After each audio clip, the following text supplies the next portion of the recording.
നമസ്കാരം. ഉച്ചവാർത്ത ആരംഭിക്കുകയാണ്. ആദ്യം പ്രധാന തലക്കെട്ടുകളിലേക്ക്.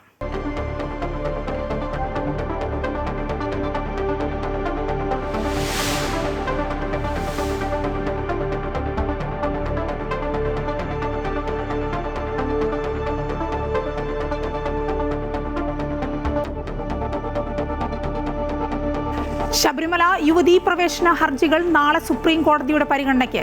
ഹർജി പരിഗണിക്കുന്നത് ചീഫ് ജസ്റ്റിസ് അധ്യക്ഷനായ ബെഞ്ച്. സംസ്ഥാന സർക്കാർ നിലപാട് വ്യക്തമാക്കണമെന്ന് കോൺഗ്രസ്. നിലപാട് പറയാൻ സമയമുണ്ടെന്നും കോടതിയുടെ നിലപാട് അറിയാൻ കാത്തിരിക്കുന്നുവെന്നും നിയമമന്ത്രി പി രാജീവ്. സത്യവാങ്മൂലം സർക്കാർ തിരുത്തുമെന്നാണ് പ്രതീക്ഷയെന്ന് NSS.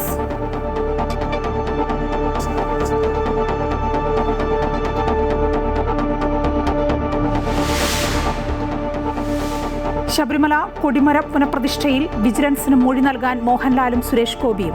നാണയമായാണ് സ്വർണം നൽകിയതെന്ന് ഷാജി കൈലാസ്, സുരേഷ് കുമാർ, രഞ്ജി പണിക്കർ എന്നിവരുടെ മൊഴി. ഇതിനകം 27 പേരുടെ മൊഴിയെടുത്തു. കൂടുതൽ പേർ സ്വർണം നൽകിയിട്ടുണ്ടോ എന്നറിയാൻ വിജിലൻസിന്റെ നീക്കം.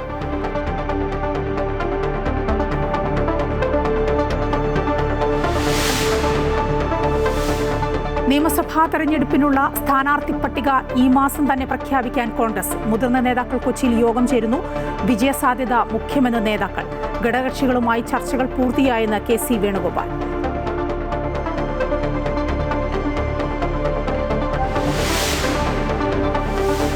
മുല്ലപ്പെരിയാറിൽ സംസ്ഥാന സർക്കാരിന്റെ നിലപാടിന് എതിരെ മുല്ലപ്പെരിയാർ സമരസമിതി. കേരളത്തിന് അനുകൂലമായ നിർദ്ദേശങ്ങൾ സുപ്രീം കോടതിയിൽ നിന്ന് ലഭിച്ചിട്ടും പ്രയോജനപ്പെടുത്താനായില്ലെന്ന് ആരോപണം.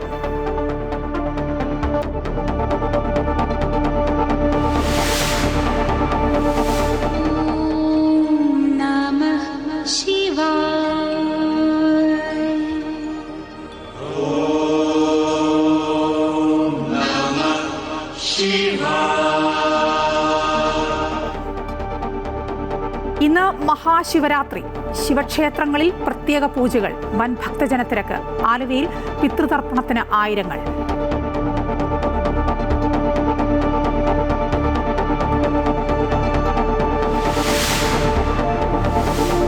T20 ലോകകപ്പിലെ ഇന്ത്യ പാക് സൂപ്പർ പോരാട്ടം വൈകിട്ട് 7 മണി മുതൽ കൊളംബോയിൽ. അഭിഷേക് ശർമ്മ കളിക്കാൻ സാധ്യത. മഴ ഭീഷണിയായേക്കും. പാക് താരങ്ങൾക്ക് ഇന്ത്യൻ താരങ്ങൾ കൈകൊടുക്കുമോ എന്നതിൽ ആകാംക്ഷ. ശബരിമല യുവതീ പ്രവേശന കേസ് നാളെ സുപ്രീം കോടതി വീണ്ടും പരിഗണിക്കുകയാണ്.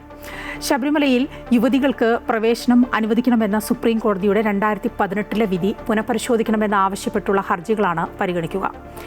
മതാചാരങ്ങൾ ഉൾപ്പെടെയുള്ള വിഷയങ്ങൾ ചൂണ്ടിക്കാട്ടുന്ന ഹർജികൾ ചീഫ് ജസ്റ്റിസ് അധ്യക്ഷനായ 3-അംഗ ബെഞ്ചാണ് പരിഗണിക്കുന്നത്. ഹർജികൾ പരിഗണിക്കാൻ ഭരണഘടനാ ബെഞ്ച് രൂപീകരിക്കുന്നതിലും 9-അംഗ ബെഞ്ചിൽ കേസിന്റെ വാദം എന്നു മുതൽ തുടങ്ങാമെന്നതിലും നാളെ തീരുമാനമുണ്ടായേക്കും. നിയമസഭാ തെരഞ്ഞെടുപ്പ് അടുത്തിരിക്കെ ശബരിമല വിഷയം വീണ്ടും കോടതിയിലെത്തുന്നത് സംസ്ഥാന സർക്കാരിന് നിർണായകമാവും.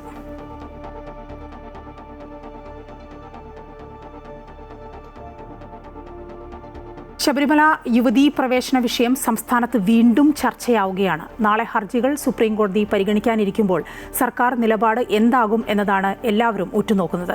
സർക്കാർ നൽകിയ മുൻ സത്യവാങ്മൂലം പിൻവലിക്കണമെന്ന് പ്രതിപക്ഷം ആവശ്യപ്പെട്ടിട്ടുണ്ട്.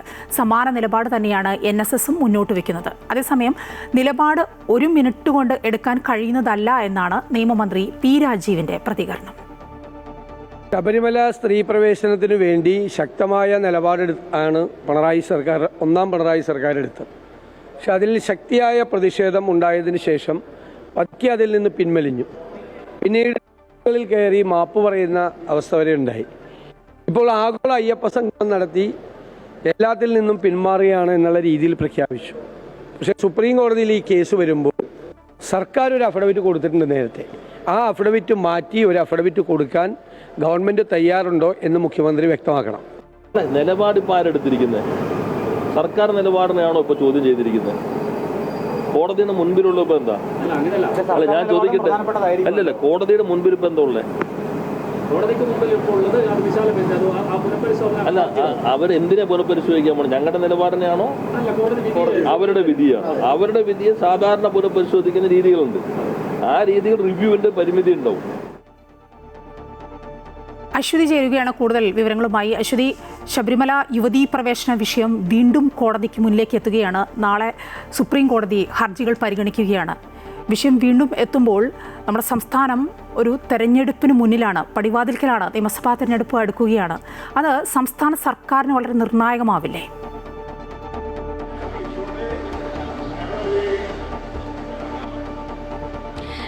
സുപ്രീം കോടതിയിലെ ഈ ഹർജി പരിഗണിക്കുന്ന സമയത്ത് അത് വളരെയധികം രാഷ്ട്രീയമായി ഇതിനു മുമ്പും വലിയ പ്രത്യാഘാതങ്ങൾ ഉണ്ടാക്കിയിട്ടുണ്ട്. രണ്ട് സൈഡിലും, അതായത് UDF-ലും LDF-ലും BJP-യിലും ഒക്കെ പല തരത്തിലുള്ള പ്രത്യാഘാതങ്ങൾ ഉണ്ടായിട്ടുണ്ട്. അതിൻ്റെ അലയൊലികൾ ഉണ്ടായിട്ടുണ്ട്. അത് തന്നെയാണ് ഈ തെരഞ്ഞെടുപ്പ് അടുത്തിരിക്കുന്ന ഘട്ടത്തിൽ മൂന്ന് മുന്നണികളും ഉറ്റുനോക്കുന്നത്. ഇതിൽ സാങ്കേതികത്വമാണ് LDF ഇപ്പോൾ ചൂണ്ടിക്കാണിക്കുന്നത്. അതായത് സത്യവാങ്മൂലം സുപ്രീം കോടതിയിൽ സർക്കാർ സമർപ്പിക്കുന്നതുമായി ബന്ധപ്പെട്ട കാലതാമസം ഉണ്ടാവുകയാണെങ്കിൽ അതിൻ്റെ സാങ്കേതികത്വമാണ് P. രാജീവ് അടക്കമുള്ള ആളുകൾ ചൂണ്ടിക്കാണിക്കുന്നത്. പക്ഷേ സർക്കാർ ഒരു അഴകുഴമ്പൻ നിലപാട് ഇതിനകത്ത് എടുക്കുന്നു എന്നതാണ് UDF പ്രതിപക്ഷ നേതാവിൻ്റെയും അല്പം മുൻപുള്ള പ്രതികരണത്തിൽ നിന്ന് UDF ചൂണ്ടിക്കാണിക്കുന്നത്. വ്യക്തമായ ഒരു നിലപാട്, അതായത് സുപ്രീം കോടതിയിൽ ഏത് നിലപാട്, യുവതീ പ്രവേശനം അനുകൂലിക്കുമോ പ്രതികൂലിക്കുമോ എന്ന കാര്യത്തിൽ ഒരു വ്യക്തമായ നിലപാട് സർക്കാർ വ്യക്തമാക്കണം. അത് സംബന്ധിച്ചുള്ള സത്യവാങ്മൂലം നൽകണം എന്നതാണ് UDF ആവശ്യപ്പെടുന്നത്. ഇതിൽ ഒരു നിലപാട് മുഖ്യമന്ത്രി തന്നെ പറയണമെന്നും VD സതീശൻ പറയുന്നു. അതിൽ സത്യവാങ്മൂലം സമർപ്പിക്കുന്നതിൽ കാലതാമസം ഉണ്ടായേക്കും എന്നുള്ള ഒരു ചോദ്യത്തിൽ അദ്ദേഹം പറയുന്നത് 10 മിനിറ്റ് മതിയല്ലോ ഒരു നിലപാടെടുത്ത് അത് സത്യവാങ്മൂലമായിട്ട് നൽകുന്നതിന് വേണ്ടി എന്നാണ്. പക്ഷേ അതിൽ കാലതാമസം ഉണ്ടാകും. അത് സാങ്കേതികമായ പ്രശ്നമാണ്. മാത്രമല്ല ഇത് സർക്കാരിൻ്റെ നയപരമായ ഒരു പ്രശ്നമല്ല, നിലവിൽ കോടതിയുടെ കയ്യിലിരിക്കുന്ന കാര്യമാണ് എന്ന് പറഞ്ഞുകൊണ്ടാണ് P. രാജീവ് ഇതിനെ പ്രതിരോധിക്കാനായിട്ട് നോക്കുന്നത്. എന്തായാലും സമുദായ സംഘടനകളടക്കം NSS അടക്കം ഇക്കാര്യത്തിൽ വ്യക്തമായ നിലപാട് എടുത്തു കഴിഞ്ഞു. നേരത്തെ തന്നെ അവർക്ക് ആ നിലപാടുണ്ട്. അതൊക്കെ തന്നെ തെരഞ്ഞെടുപ്പിൽ വലിയൊരു ഘടകമായി മാറുന്ന ഈ സാഹചര്യത്തിലാണ് വീണ്ടും സർക്കാരിന് മേലെ ഒരു സമ്മർദ്ദം വരുന്നത്. അതായത് ഏത് നിലപാടെടുക്കും, ഏത് തരത്തിലുള്ള അഫിഡവിറ്റ് നൽകും, മുൻ അഫിഡവിറ്റിൽ തന്നെ തുടരുമോ മാറുമോ എന്ന ഒരു വ്യക്തതയാണ് പ്രതിപക്ഷമടക്കം ചോദിക്കുന്നത്. മായ, അശ്വതിയാണ് വിവരങ്ങൾ നൽകിക്കൊണ്ടിരുന്നത്. ശബരിമല യുവതീ പ്രവേശന വിഷയം വീണ്ടും സംസ്ഥാനത്ത് ചർച്ചാ വിഷയമാവുകയാണ്. ശബരിമല കൊടിമര പുനഃപ്രതിഷ്ഠയിൽ വിജിലൻസിന് മൊഴി നൽകി സിനിമാ പ്രവർത്തകർ. ഷാജി കൈലാസ്, സുരേഷ് കുമാർ, രഞ്ജി പണിക്കർ എന്നിവരാണ് മൊഴി നൽകിയത്. നാണയമായാണ് സ്വർണം നൽകിയത്. മൊഴി നൽകാൻ തയ്യാറാണെന്ന് സുരേഷ് ഗോപിയും മോഹൻലാലും വിജിലൻസിനെ അറിയിച്ചിട്ടുണ്ട്. ഹൈക്കോടതി നിർദ്ദേശപ്രകാരം വിജിലൻസ് നടത്തുന്ന അന്വേഷണത്തിന്റെ ഭാഗമായാണ് ശബരിമല കൊടിമര പുനർനിർമ്മാണ ക്രമക്കേടിൽ വിജിലൻസ് ത്വരിത അന്വേഷണം നടത്തുന്നത്. ഇതിന്റെ ഭാഗമായാണ് സിനിമാ പ്രവർത്തകരായ നിർമ്മാതാവ് സുരേഷ് കുമാർ, സംവിധായകരായ രഞ്ജി പണിക്കർ, ഷാജി കൈലാസ് തുടങ്ങിയവർ വിജിലൻസിന് മൊഴി നൽകിയത്. സ്വർണം നാണയമായാണ് നൽകിയതെന്ന് മൊഴിയിൽ പറയുന്നു. ഇക്കാര്യത്തിൽ മൊഴി നൽകാൻ തയ്യാറാണെന്ന് നടന്മാരായ സുരേഷ് ഗോപിയും മോഹൻലാലും വിജിലൻസിനെ അറിയിച്ചിട്ടുണ്ട്. ദേവസ്വം ബോർഡ് നൽകിയ 27 പേരുടെ ലിസ്റ്റിൽ നിന്നാണ് വിജിലൻസ് മൊഴി രേഖപ്പെടുത്തുന്നത്. കൂടുതൽ പേർ സ്വർണം നൽകിയിട്ടുണ്ടോ എന്ന കാര്യത്തിലും വിജിലൻസ് പരിശോധന നടത്തും. ഇതിന്റെ ഭാഗമായി മാധ്യമങ്ങളിൽ പരസ്യം നൽകാനാണ് വിജിലൻസ് ആലോചിക്കുന്നത്. 2017 കൊടിമരം പുനർനിർമ്മിച്ചപ്പോൾ ചെലവായ 3.2 കോടി രൂപ സ്പോൺസർ ചെയ്തത് ഫീനിക്സ് ഗ്രൂപ്പാണ്. എന്നാൽ ദേവസ്വം ബോർഡ് സ്വന്തം നിലയിൽ നടത്തിയ സ്വർണ്ണശേഖരണത്തിലാണ് 27 പേർ ഉൾപ്പെടുന്നത്. ശബരിമല എക്സിക്യൂട്ടീവ് ഓഫീസറിന് പകരം ഹൈക്കോടതി നിയോഗിച്ച അഭിഭാഷക കമ്മീഷണർ കൂടി സ്വർണം കൈപ്പറ്റിയതായി പ്രത്യേക അന്വേഷണ സംഘം കോടതിയിൽ റിപ്പോർട്ട് നൽകിയതിൻ്റെ അടിസ്ഥാനത്തിലാണ് വിജിലൻസിനോട് അന്വേഷണം നടത്താൻ ഹൈക്കോടതി ആവശ്യപ്പെട്ടിരിക്കുന്നത്. അമൃത ന്യൂസ്, തിരുവനന്തപുരം. ഏറ്റവും പ്രായം കുറഞ്ഞ അവയവദാതാവായി ചരിത്രം കുറിച്ച് കുഞ്ഞ് ആലിൻ ഷെറിൻ എബ്രഹാമിൻ്റെ സംസ്കാരം ഇന്ന്.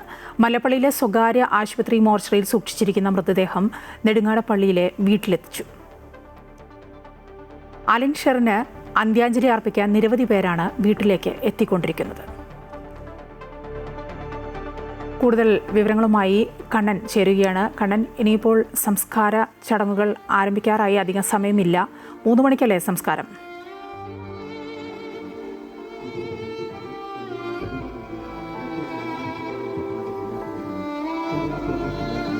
അതെ, 2 മണിയോടെ ഈ സംസ്കാര ചടങ്ങുകളുടെ ഭാഗമായി ഈ വീട്ടിലെ പൊതുദർശനം അവസാനിപ്പിക്കും. രാവിലെ മുതൽ തുടങ്ങിയ പൊതുദർശനമാണ് വീട്ടിലേത്. 2 മണിയോടെ അത് അവസാനിപ്പിച്ച് അടുത്ത് തന്നെയുള്ള CSI പള്ളിയിലേക്ക് മൃതദേഹം കൊണ്ടുപോകും. അവിടെയാണ് പിന്നീട് 1 മണിക്കൂറോളം പിന്നീട് പൊതുദർശനം ഉണ്ടാകും. അതിനുശേഷം അവിടെ തന്നെയുള്ള കല്ലറയിലാണ് ഈ കുഞ്ഞ് മാലാഖയുടെ സംസ്കാരം നടക്കുക. രാവിലെ മുതൽ നിരവധി പേരാണ് രാഷ്ട്രീയ സാമൂഹ്യ സാംസ്കാരിക രംഗത്തുള്ള നിരവധി പേരാണ് ഈ ആലിൻ ഷിറിൻ എബ്രഹാമിന് അന്ത്യാഞ്ജലി അർപ്പിക്കാനായി എത്തുന്നത്. സംസ്ഥാന സർക്കാരിൻ്റെ അന്തിമോപചാരം അർപ്പിക്കാനായി മന്ത്രി സജി ചെറിയാനും അതുപോലെ VN വാസവനും എത്തിയിരുന്നു. അവർ ഇരുവരും ഈ കുഞ്ഞിന് അന്തിമോപചാരം അർപ്പിച്ചു. അതുപോലെ തന്നെ രാഷ്ട്രീയ മേഖലയിലെയും മറ്റ് സാംസ്കാരിക മേഖലയിലും ഒക്കെ നിരവധി പേർ എത്തുന്നുണ്ട്. നാട്ടിലെ മിക്ക ആൾക്കാരും രാവിലെ മുതൽ തന്നെ ഈ വീട്ടിലേക്ക് വലിയ നിരയാണ് ഈ കുഞ്ഞിനെ കാണുവാൻ വേണ്ടിയിട്ടുണ്ടാകുന്നത്. ഈ മസ്തിഷ്ക മരണം സംഭവിച്ചെങ്കിലും മാതാപിതാക്കളുടെ മഹത്തായ തീരുമാനത്തിലൂടെ 4 പേർക്ക് പുതിയ ജീവിതം സമ്മാനിച്ച കുഞ്ഞിന് ഔദ്യോഗിക ബഹുമതികളോടെയാണ് അന്ത്യയാത്ര ഒരുക്കിയിട്ടുള്ളത്. ഈ പൊതുദർശനത്തിനായി ഒരുക്കിയിരിക്കുന്ന ഭൗതിക ശരീരത്തിന് മുന്നിൽ നാട്ടുകാരും ബന്ധുക്കളും സാമൂഹ്യ പ്രവർത്തകരും നിരന്തരം എത്തിച്ചേരുന്നുണ്ട്. ഇതിനുശേഷം ഇനി പോലീസിൻ്റെ ഗാർഡ് ഓഫ് ഓണർ ഉൾപ്പെടെയുള്ള ഔദ്യോഗിക ബഹുമതികൾ നൽകും. അതിനുശേഷമായിരിക്കും ഈ സംസ്കാരം നടക്കുക. കേരളത്തിലെ തന്നെ അവയവദാന ചരിത്രത്തിൽ ഏറ്റവും പ്രായം കുറഞ്ഞ ദാതാവ് എന്ന നിലയിൽ ആലിൻ ഷിറിൻ എബ്രഹാം അറിയപ്പെടും. എന്തായാലും അനേകം 5ഓളം പേർക്ക് ജീവിതത്തിൽ ഒരു പ്രകാശമായി മാറിയിരിക്കുകയാണ് ആലിൻ ഷിറിൻ. ആ കുഞ്ഞ് ഈ വീട്ടിൽ ചിരിക്കേണ്ട ആ കുഞ്ഞ് ഇനിയിപ്പോൾ മറ്റ് 4 പേർക്ക് കൂടി പുതുജീവിതം നൽകിയല്ലോ എന്ന ഒരു സന്തോഷം മാത്രമാണ് ഈ വീട്ടുകാർക്കുള്ളത്. എല്ലാവർക്കും ആ ഒരു കുഞ്ഞിൻ്റെ ഒരു വിയോഗം എന്ന് പറയുന്നത് മറ്റുള്ളവർക്ക് എല്ലാവർക്കും വളരെ വേദന നൽകുന്ന ഒന്നാണെങ്കിലും ഇത്തരത്തിൽ കണ്ണൻദേവാണ് വിവരങ്ങൾ നൽകിക്കൊണ്ടിരുന്നത്. KPCC അധ്യക്ഷൻ സണ്ണി ജോസഫ് മാധ്യമങ്ങളോട് സംസാരിക്കും. ഇവിടെ പൈതൃകം, അതിൻ്റെ ആചാര അനുഷ്ഠാന പാരമ്പര്യം സംരക്ഷിക്കണമെന്ന് ഗവൺമെൻറ്റാണ് യുവതീ പ്രവേശന കാര്യത്തിൽ വാശി പിടിച്ചത്. അവർ നൽകിയ സത്യവാങ്മൂലം നമുക്കറിയാം യുവതീ പ്രവേശനത്തെ അനുകൂലിച്ചുകൊണ്ടാണ്. അവർ അന്ന് നടത്തിയ സമരങ്ങളും എല്ലാം തന്നെ അതിനു വേണ്ടിയിട്ടായിരുന്നു. യുവതികളെ ബലമായിട്ട് പോലീസ് പിന്തുണയോടെ അവിടെ പ്രവേശിപ്പിക്കാൻ വേണ്ടി ശ്രമിച്ചതും ഒന്നാം പിണറായി സർക്കാരാണ്. അവർ പിന്നീട് ആഗോള അയ്യപ്പ സംഗമം നടത്തിയപ്പോഴും കോൺഗ്രസും UDFും ആവശ്യപ്പെട്ടത് ഇക്കാര്യത്തിൽ അവരുടെ നിലപാട് വ്യക്തമാക്കണം. സുപ്രീം കോടതിയിൽ അവർ നൽകിയ സത്യവാങ്മൂലം പിൻവലിക്കുന്നുണ്ടോ, യുവതീ പ്രവേശനത്തെ അവർ ഇപ്പോഴും പിന്തുണയ്ക്കുന്നുണ്ടോ, അക്കാര്യത്തിൽ അവർ നിലപാട് വ്യക്തമാക്കിയിട്ടില്ല. ഞങ്ങളിപ്പോഴും ശബരിമലയുടെ ആചാരാനുഷ്ഠാന പാരമ്പര്യങ്ങൾ സംരക്ഷിക്കപ്പെടണം എന്ന് തന്നെയാണ് ഞങ്ങളുടെ നിലപാട്. ഇന്നലെ ഈ കോൺഗ്രസിന്റെ സ്ഥാനാർത്ഥി പട്ടിക എന്നത്തേക്ക് വരാൻ സാധ്യതയുണ്ട്? സ്ഥാനാർത്ഥി പട്ടിക സംബന്ധിച്ച ചർച്ചകൾ ആരംഭിച്ചിട്ടുണ്ട്, നല്ല നിലയിൽ പുരോഗമിക്കുന്നുണ്ട്. അതിന് സ്ക്രീനിംഗ് കമ്മിറ്റി യോഗം ചേരേണ്ടതായിട്ടുണ്ട്. അതുപോലെ തന്നെ സെൻട്രൽ കമ്മിറ്റിയുടെ അംഗീകാരം വേണ്ടതായിട്ടുണ്ട്. പ്രാഥമിക ചർച്ചകളുമായിട്ട് ഞങ്ങൾ മുന്നോട്ട് പോകുന്നു. താങ്കൾ മത്സര രംഗത്തുണ്ടാവുമോ? അത് ഹൈക്കമാൻഡാണ് തീരുമാനിക്കേണ്ടത്. സ്ഥാനാർത്ഥികളെ സംബന്ധിച്ച് ഹൈക്കമാൻഡാണ് അന്തിമമായിട്ട് തീരുമാനിക്കേണ്ടത്. വേണ്ടെന്ന് പറഞ്ഞിട്ടില്ല, അത് ആലോചിക്കേണ്ട കാര്യമാണ്. ഹൈക്കമാൻഡുമായിട്ട് ചർച്ച നടത്തി തീരുമാനിക്കും.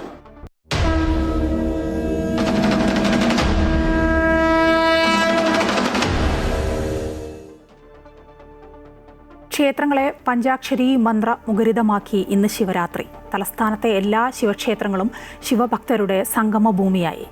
ശിവരാത്രിയിൽ 5 യാമ പൂജകളാണ് നടത്തുന്നത്. തിരുവനന്തപുരത്തെ മഹാദേവ ക്ഷേത്രങ്ങളിലെല്ലാം വലിയ ഭക്തജന തിരക്കാണ് അനുഭവപ്പെടുന്നത്.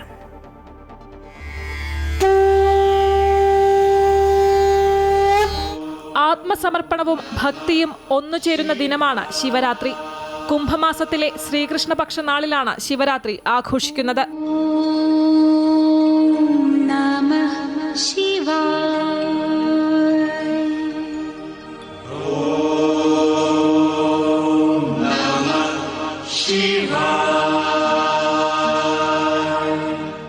പഞ്ചാക്ഷരി മന്ത്രം മുഴക്കി ആയിരക്കണക്കിന് ഭക്തജനങ്ങളാണ് തലസ്ഥാനത്തെ ഓരോ മഹാദേവ ക്ഷേത്രത്തിലും രാവിലെ മുതൽ ഒഴുകിയെത്തുന്നത്.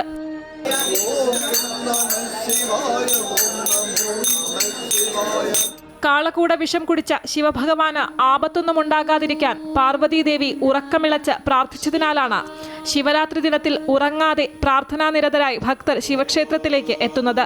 ദേവാദിദേവന്മാരുടെ ദേവനായ ശ്രീ മഹാദേവന്റെ ശിവരാത്രി 2026 25-നെക്കാട്ടിലും ആൾക്കാർ ഇങ്ങനെ കൂടിക്കൊണ്ടിരിക്കുകയാണ്.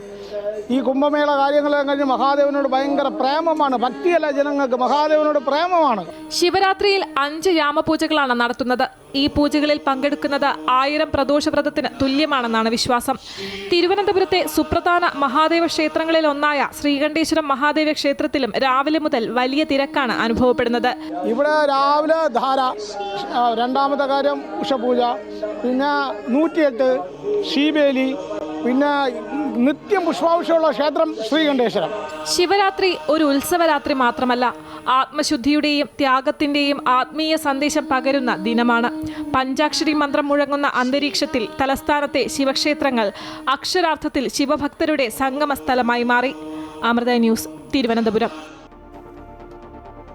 ശിവരാത്രി നാളിൽ പിതൃമോക്ഷ പ്രാപ്തിക്കായി ബലിതർപ്പണം നടത്താൻ നിരവധി ആളുകളാണ് ആലുവ മണപ്പുറത്തേക്ക് എത്തുന്നത്. 110 ബലിത്തറകൾ ഇവിടെ സജ്ജീകരിച്ചിട്ടുണ്ട്. ബലിതർപ്പണത്തിനായി 100 രൂപയാണ് ദേവസ്വം ബോർഡ് നിരക്ക് നിശ്ചയിച്ചിരിക്കുന്നത്. രാവിലെ ആരംഭിച്ച ബലിതർപ്പണ ചടങ്ങുകൾ ചൊവ്വാഴ്ച രാവിലെ വരെ തുടരും. ആലുവ ശിവക്ഷേത്രത്തിലെ ചടങ്ങുകൾക്ക് തന്ത്രി ചേനാസ് നാരായണൻ നമ്പൂതിരി, മേൽശാന്തി മുല്ലപ്പള്ളി ശങ്കരൻ നമ്പൂതിരി എന്നിവരാണ് കാർമ്മികത്വം വഹിക്കുന്നത്. ക്ഷേത്ര ദർശനത്തിനും ലക്ഷാർച്ചന തൊഴാനും എത്തുന്ന ഭക്തജനങ്ങൾക്ക് വേണ്ടി വിശാലമായ പന്തലാണ് സജ്ജമാക്കിയത്.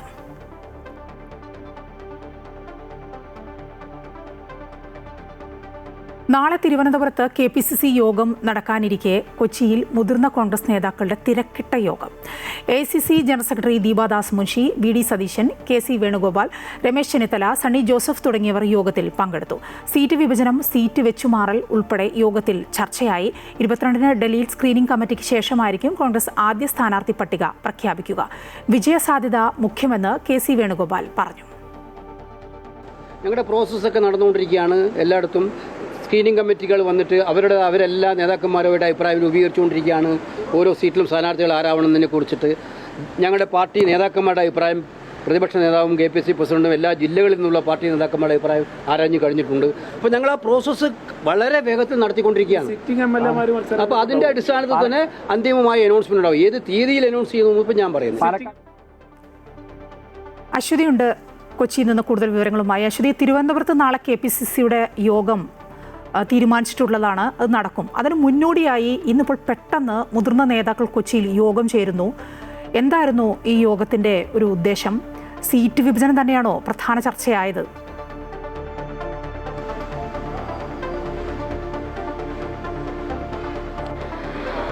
മായ, തെരഞ്ഞെടുപ്പ് അടുത്തിരിക്കുമ്പോൾ ഈ സ്ഥാനാർത്ഥി നിർണയം, ഒപ്പം തന്നെ സീറ്റ് വിഭജനം, ഇക്കാര്യങ്ങൾ തന്നെയാണ് ഇന്നത്തെ യോഗത്തിലെ പ്രധാനപ്പെട്ട അജണ്ടയായിരുന്നതെന്നാണ് മനസ്സിലാക്കുന്നത്. AICC general secretary Deepa Das Munshi അവരും ഈ യോഗത്തിൽ പങ്കെടുത്തിരുന്നു. മുതിർന്ന നേതാക്കളാണ് ഈ യോഗത്തിൽ ഉണ്ടായിരുന്നത്. VD സതീശൻ, അദ്ദേഹത്തിൻ്റെ യാത്ര നടന്നുകൊണ്ടിരിക്കുകയാണ്, അദ്ദേഹവും ഈ യോഗത്തിൽ പങ്കെടുത്തിരുന്നു. അതുപോലെ തന്നെ രമേശ് ചെന്നിത്തല, KC വേണുഗോപാൽ അടക്കമുള്ള ആളുകൾ ഈ യോഗത്തിൽ ഉണ്ടായിരുന്നു. ഇതിൽ സീറ്റ് വിഭജനവും ഈ സ്ഥാനാർത്ഥി നിർണയവുമായി ബന്ധപ്പെട്ടിട്ടുള്ള കാര്യങ്ങളുടെ ചർച്ചകൾ പുരോഗമിക്കുകയാണ്. അതിൻ്റെ ഗൗരവകരമായിട്ടുള്ള ഒരു കൂടിക്കാഴ്ചയാണ് ഇന്നുണ്ടായത് എന്ന് മനസ്സിലാക്കുന്നു. അതുതന്നെയാണ് നേതാക്കളുടെ ഭാഗത്തു നിന്നും വന്നിരിക്കുന്ന ഏറ്റവും ഒടുവിലത്തെ പ്രതികരണവും. സണ്ണി ജോസഫ്, അദ്ദേഹം അല്പം മുൻപ് പ്രതികരിച്ചിരുന്നു. അദ്ദേഹം പറഞ്ഞത് വിവിധ കാര്യങ്ങളിൽ തീരുമാനങ്ങൾ എടുക്കുന്നു. ഒപ്പം KC വേണുഗോപാലും ചില കാര്യങ്ങൾക്ക് വ്യക്തത വരുത്തിയിട്ടുണ്ട്. അതായത് ഘടകകക്ഷികളുടെ സീറ്റ് വിഭജനവുമായി ബന്ധപ്പെട്ട ചർച്ചകൾ നേരത്തെ നടന്നതാണ്, അത് പൂർത്തിയായതാണ്. പക്ഷേ കളുടെ കാര്യത്തിൽ ചില കാര്യങ്ങളുണ്ട്, അത് ചില തർക്കങ്ങളുണ്ട്. അത് ചർച്ച ചെയ്ത് പരിഹരിച്ച് മുന്നോട്ട് പോകുമെന്നാണ്. ഇക്കാര്യമെല്ലാം തന്നെ ഇന്നത്തെ കോൺഗ്രസ് നേതാക്കളുടെ ഈ മീറ്റിംഗിൽ ചർച്ചയായിട്ടുണ്ട് എന്നാണ് മനസ്സിലാക്കുന്നത്. മാത്രമല്ല, സണ്ണി ജോസഫ് അദ്ദേഹം മത്സരിക്കുമോ എന്ന കാര്യത്തിൽ താൻ മത്സരിക്കണം എന്നാണ് ജനങ്ങൾ ആഗ്രഹിക്കുന്നത് എന്ന് അദ്ദേഹം പറയുന്നു. അന്തിമ തീരുമാനമെടുക്കേണ്ടത് ഹൈക്കമാൻഡ് ആണ് എന്നും അദ്ദേഹം വ്യക്തമാക്കുന്നുണ്ട്. അതായത് അദ്ദേഹം മത്സരിക്കാനുള്ള ഒരു സാധ്യതയുണ്ട്. ഒപ്പം തന്നെ K ബാബു തൃപ്പൂണിത്തറയിൽ അദ്ദേഹം മത്സരിക്കാനില്ല എന്നൊരു തീരുമാനം അറിയിച്ചിട്ടുണ്ട്. അതുകൊണ്ട് അവിടെയൊക്കെ പുതിയ ആൾക്കാർ വരും. ഒപ്പം തന്നെ K മുരളീധരൻ, അതും വളരെ പ്രധാനപ്പെട്ടതാണ്, അദ്ദേഹം മത്സരിക്കുമെന്നൊരു സൂചനയാണ് സണ്ണി ജോസഫ് നൽകുന്നത്. 22-ന് ശേഷം സ്ഥാനാർത്ഥി പ്രഖ്യാപനം ഉണ്ടാകുമെന്നാണ് പ്രതീക്ഷിക്കുന്നതുമായ. അശ്വതിയാണ് കൊച്ചിയിൽ നിന്ന് വിവരങ്ങൾ നൽകിക്കൊണ്ടിരുന്നത്. മുല്ലപ്പെരിയാർ വിഷയത്തിൽ സംസ്ഥാന സർക്കാരിന്റെ നിലപാടിനെതിരെ മുല്ലപ്പെരിയാർ സമരസമിതി. സുപ്രീം കോടതിയിൽ നിന്ന് കേരളത്തിന് അനുകൂലമായി ചില നിർദ്ദേശങ്ങൾ ഉണ്ടായിട്ടും ഇത് പ്രയോജനപ്പെടുത്താൻ സർക്കാരിന് കഴിഞ്ഞില്ല എന്ന് സമരസമിതി ആരോപിക്കുന്നു. ഡോക്ടർ ജോ ജോസഫ് ഫയൽ ചെയ്ത സ്വകാര്യ അന്യായത്തെ തുടർന്ന് രാജ്യാന്തര ഏജൻസികളുടെ മേൽനോട്ടത്തിൽ സംയുക്ത ഡാം സുരക്ഷാ പരിശോധന നടത്താൻ 2022-ൽ സുപ്രീം കോടതി നിർദ്ദേശിച്ചിരുന്നു. ഇക്കാര്യത്തിലെ പുരോഗതി ജനങ്ങൾക്ക് മുമ്പിൽ സർക്കാർ വ്യക്തമാക്കണം. മരം മുറിക്കാനും ബേബി ഡാം ബലപ്പെടുത്താനുമുള്ള വിധികൾ തമിഴ്നാട് നേടിക്കഴിഞ്ഞു. കേരളം അലംഭാവം കാണിക്കുമ്പോൾ മുല്ലപ്പെരിയാർ ജലനിരപ്പ് 152 അടി എന്ന പ്രഖ്യാപിത നിലപാടിലേക്ക് തമിഴ്നാടെത്തും. 2025 ഡിസംബറിൽ നടത്തിയ റിമോട്ട് സെൻസിംഗ് വെഹിക്കിൾ പരിശോധനാ റിപ്പോർട്ട് ജനങ്ങളെ ബോധ്യപ്പെടുത്തണമെന്നും സമരസമിതി ആവശ്യപ്പെട്ടു. സെൻട്രൽ ഗവൺമെന്റ് ഇത് പരിശോധിക്കാനായിട്ടുള്ള ഓർഡർ ഇട്ടിട്ടുണ്ട്. അതിന് ഒരു 5 അംഗ കമ്മിറ്റി അവർ നിയമിച്ചിട്ടുണ്ട്. 5 പേരെ അവർ ഇട്ടുണ്ട്. അവർ പറഞ്ഞേക്കുന്ന 1 മാസത്തിനുള്ളിൽ ഇനീഷ്യൽ ഇവാലുവേഷനും 4 മാസത്തിനുള്ളിൽ ഈ ഡാം സേഫ് ആണോ എന്ന് കണ്ടുപിടിക്കണം എന്നുള്ള പറഞ്ഞേക്കുന്നത്. ഇതിന്റെ ഈ സ്റ്റഡീസ് നടക്കാൻ പോകുന്ന ഈ സമയത്ത് ഇവിടെ ഇലക്ഷനാണ്, തമിഴ്നാട്ടിലെ ഇലക്ഷനാണ്. പക്ഷെ തമിഴ്നാടിനൊരു പ്രോപ്പർ സെറ്റപ്പ് ഉണ്ട് ഇതെല്ലാം നടത്താനും നോക്കാനും. കാവേരി ടെക്നിക്കൽ സെല്ലിനൊരു നല്ലൊരു ഗ്രൂപ്പ് ഉണ്ട് അവർക്ക് ഇത് നോക്കാൻ. ഇത് നമ്മുടെ ഇവിടെ അങ്ങനെ കാര്യമായിട്ടുള്ള സെറ്റപ്പ് ഒന്നുമില്ല. ജാഥകൾ നടത്തുന്ന രാഷ്ട്രീയ പാർട്ടികൾ മുല്ലപ്പെരിയാർ വിഷയത്തിലെ തുടർ നിലപാട് വ്യക്തമാക്കണം. പെരിയാറിൽ അടിഞ്ഞുകൂടിയ മാലിന്യം മഴക്കാലത്തിന് ബംഗ്ലാദേശിൽ താരിഖ് റഹ്മാന്റെ നേതൃത്വത്തിൽ പുതിയ സർക്കാർ ചൊവ്വാഴ്ച സത്യപ്രതിജ്ഞ ചെയ്യും. തകർന്നുപോയ സമ്പദ് വ്യവസ്ഥയെ പുനരുജ്ജീവിക്കുകയാണ് പുതിയ സർക്കാരിന്റെ പ്രധാന വെല്ലുവിളി. സത്യപ്രതിജ്ഞയ്ക്ക് മുന്നോടിയായി ജമാഅത്തെ ഇസ്ലാമി അടക്കമുള്ള പ്രതിപക്ഷ പാർട്ടി നേതാക്കളുമായി താരിഖ് റഹ്മാൻ ഇന്ന് കൂടിക്കാഴ്ച നടത്തും. ചടങ്ങിലേക്ക് ഇന്ത്യ പാക് പ്രധാനമന്ത്രിമാരെ ക്ഷണിച്ചതായി ബംഗ്ലാദേശ് നാഷണൽ പാർട്ടി അറിയിച്ചു.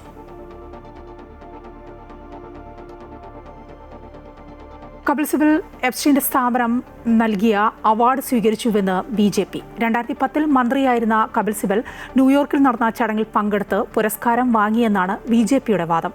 കോൺഗ്രസും കപിൽ സിബലും ആരോപണം നിഷേധിച്ചു.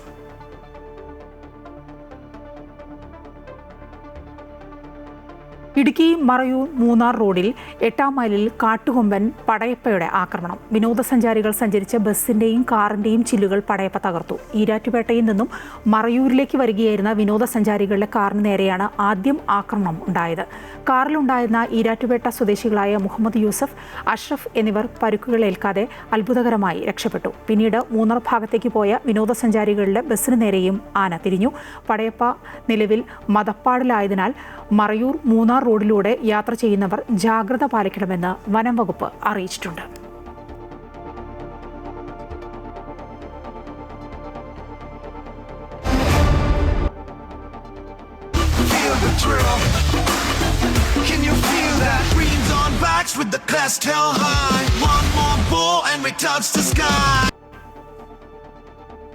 T20 ലോകകപ്പിൽ ഇന്ന് ഇന്ത്യ പാക് പോരാട്ടം. കൊളംബോയിലെ ആർ പ്രേമദാസ സ്റ്റേഡിയത്തിൽ രാത്രി 7 മണിക്കാണ് മത്സരം. ഓപ്പണറായി അഭിഷേക് ശർമ്മ ടീമിലെത്തുമെന്നാണ് സൂചന. ജയിക്കുന്ന ടീമിന് സൂപ്പർ 8 റൗണ്ട് ഏറെക്കുറെ ഉറപ്പിക്കാം. എന്നാൽ മത്സരത്തിന് മഴ ഭീഷണിയാകുമോ എന്ന ആശങ്കയിലാണ് ക്രിക്കറ്റ് ആരാധകർ.